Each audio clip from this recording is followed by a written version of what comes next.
राजा जेवर सिंह का नौलखे बाग का भ्रमण। सज्जनों, राजा जेवर सिंह व रानी वाछल को अपने पुरोहितों की बात भा गई। पंडित जी ने भादों नौमी का शुभ दिन बाग के ब्याह के लिए निश्चित किया। बाग के ब्याह की तैयारी बड़ी धूमधाम के साथ होने लगी। नाते रिश्तेदारों को न्योते भेजे गए, गोती भाइयों पर सवार दौड़ाई, बाग में साले साड़ू की देख रेख में तंबू तनवाए, दावत व भंडारे का इंतजाम करवाया, गाने बजाने व झूला झूलने का भी प्रबंध हुआ।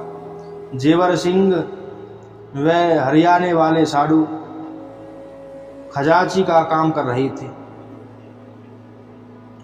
जो नज़र भेंट आती थी वे दोनों लिख पढ़कर संभाल कर सगवा लेते थे। बाग में बड़ा भारी मेला सा लगा था। जौनार हुई, ढोल मृदंग बजने से और दूसरे खेल तमाशे लगने से हमारे नगर में धूम मच गई। राजा ने घोड़े पर सवार हो आंखों पर पट्टी बांध दी। रानी वाछल को भी आंखों पर पट्टी बंधवा दी। सच्चे मोतियों के झालरदार ढोले में बिठा नौलखे बाग को रवाना हुए और चंद मिनटों में बाग के दरवाजे पर पहुंच गए। राजा देखा आवता नीली घोड़ी पर असवार, दौड़ा माली बाग का करीन घड़ी भर अवार। करीन घड़ी भर अवार बाग में पहुंचे राजा रानी, प्यारे जी डेरे तंबू तन गए, हुई प्रजा को हैरानी। राजा को अपनी आंख पर रुमाल बांधने का क्या कारण है? रानी जी की आंख पर भी पट्टी बंधी हुई है, तो क्या दोनों की आंखें एक साथ ही दुखने आई हैं? जिससे जनता को बड़ा मलाल हुआ। सब अपना अपना अंदाज लगा रहे थे। सच्ची बात का किसी को कुछ पता न था और न किसी में पूछने की हिम्मत थी।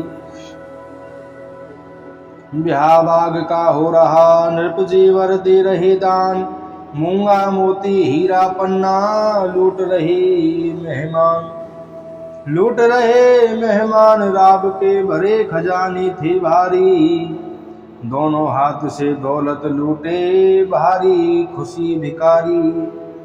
प्यारे जी भारी खुशी पट्टी भिकारी, लूटे रहे हीरा पन्ना मोती भारी। आंखों पे पट्टी बंधी राव के क्या देखे बिन ज्योति, राज जेवर सिंह को गुस्सा आया, रानी को वचन सुनाया, कहूँ क्या तुमसे महारानी, फेंकूं पट्टी खोल मेरे जी में यही समानी, दुनिया लूटे बाग बहार, मेरा कौन पाप बिल खाया, घोड़े पर सैर करूंगा मेरे मन को और निभाया, ना मानू बात किसी की करूंगा अपने जी की, कहूँ क्या तुमसे रानी, कहूँ क्या तुमसे रानी, फल में वे जो दूर ने हमसे पिया बाग का पानी, ऐसे क्या कीने खोटे कर्म, न छोड़ा धर्म रात दिन पुण्य पान। पूर्व जन्म में क्या हमी लोगों ने भारी कुकर्म किए हैं, जो लिख दिया विधाता ने उसे कोई न मेट न हारा, ऐसे ब्याह करने को रानी मुझे लाखों बार धिक्कारा। मेरे बंधी पट्टी आंखों पर सुख लूट रहा संसार, रानी जी जब से बाग लगाया एक दफा देखन ने पाया, एक न मानू बात किसी की करूंगा मन का चाहा, झटपट घोड़ा मंगवाओ, तुम डोली में बैठ हमारे पीछे पीछे आओ। पाखंडी बड़ा जमाना, एक न मानू बात किसी की, चाहे कितनी ही हो पछताना। राजा जेवर सिंह की बात सुनकर रानी वाछल के पैरों तले की धरती निकल गई। बेचारी पतिव्रता नारी का धर्म है कि अपने पति की आज्ञा का उल्लंघन न करे, वह तन मन धन से आज्ञा का पालन करे। वह हाथ जोड़कर राजा जेवर सिंह से कहने लगी, हे स्वामी, आपकी बात बिल्कुल ठीक है। मेरा मन भी अपने नौलखे बाग की सैर करने को बेचैन है। मैं भी आपके घोड़े के पीछे पीछे बाग की सैर करूंगी। सज्जनों, राजा जेवर सिंह अपनी नीली घोड़ी पर सवार हो जाते हैं और रानी बाछल डोले में सवार हो जाती है। आगे आगे राजा और रानी, दाएं बाएं वजीर, उमराव और सबसे आगे बाजे वाले। राजा रानी ने अपनी आंखों की पट्टी खोल दी और पेड़ पौधों पर अपनी नजर घुमाई। बाग के पेड़ों की राजा की नजर पड़ते ही पौधे मुरझाकर सूख जाते हैं और कुएं का जल भी मीठे के स्थान पर खारा हो जाता है। जब राजा रानी ने पेड़ पौधों को मुरझाते देखा तो बड़ा दुख माना। सोचने लगे, कर्म गति से कुछ बस नहीं चलता। हमारे कोई बेटा बेटी तो है ही नहीं। चलो बाग का ब्याह करके ही मन की इच्छा निकाल लें। चलो बाग का ब्याह करके ही मन की निकाल लें। सो हमारे अभाग्य से पेड़ पौधे भी सूखकर मुरझा गए, कुएं का मीठा पानी भी खारा हो गया। अब इस बाग में कौन आएगा, कौन धर्मशाला में आकर ठहरेगा? ऐसे खारे पानी को कौन पिएगा? बिना पानी तो भजन पूजन भी दुर्लभ है।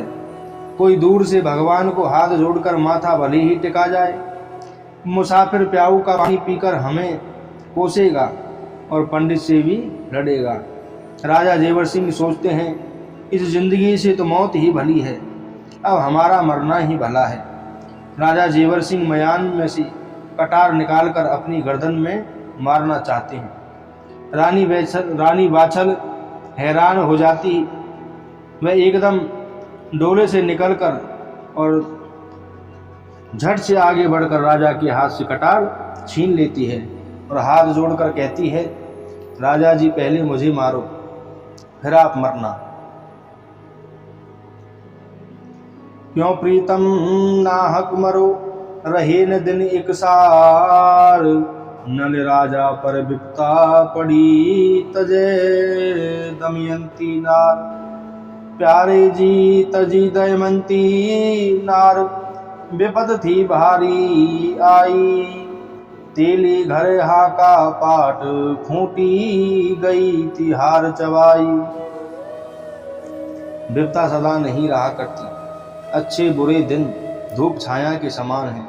आज हमारे बुरे दिन हैं तो कल को अच्छे भी आएंगे। प्यारे खुश हो बैठिए, देख दिनन के फिर। जवनी के दिन आएंगे, बनत न लागे देर।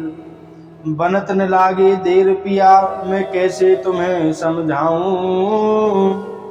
गुरु गोरख आने वाले हैं, मैं रात दिन जिन्हें मनाऊं। गुरु गोरख आने वाले हैं, जिन्हें मैं रात दिन मनाऊं। राजा जी, अब मेरा कहा मानकर महल को चलो। मेरा भी गुरु गोरख की जोत जलाने का वक्त हो गया है, इसलिए अब यहाँ देर करना ठीक नहीं। इस प्रकार चतुर रानी बाछल राजा जेवर सिंह को समझा बुझाकर महल को लौटा लाई और पलंग बिछाकर राजा को आराम करने को कह गई तथा स्वयं गोरखनाथ की जोत जलाने व आरती करने में लग गई। बोलो गुरु गोरक्षनाथ की जय।